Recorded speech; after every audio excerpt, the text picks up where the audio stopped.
The muscle car just got a shock, literally. The 2026 Dodge Charger Daytona marks a bold leap into the electric future without sacrificing the attitude, power, and presence that made the Charger a legend. Welcome back to Next Gen Reviews, where we break down the vehicles pushing boundaries and turning heads. Design. Right out of the gate, the 2026 Daytona demands attention.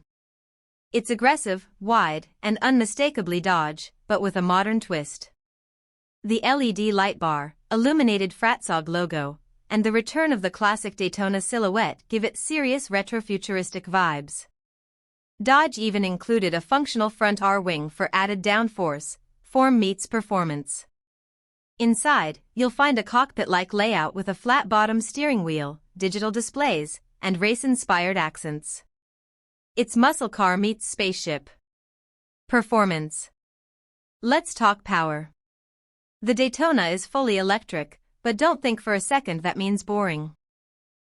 Dodge is offering several trims, with the top-spec Banshee 800V system delivering jaw-dropping acceleration that rivals supercars.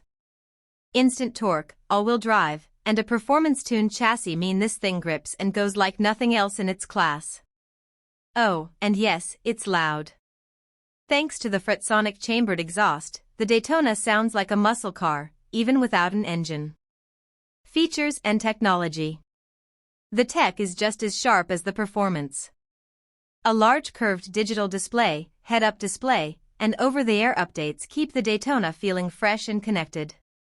Drive modes, adaptive suspension, and performance telemetry give enthusiasts full control. Plus, with rapid charging capabilities, range anxiety is barely a concern. Conclusion. The 2026 Dodge Charger Daytona doesn't just evolve the muscle car, it redefines it.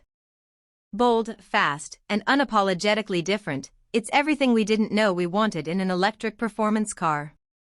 What's your take, revolution or blasphemy? Let us know in the comments. And be sure to like, share, and subscribe to Next Gen Reviews for more bold reviews on the future of driving.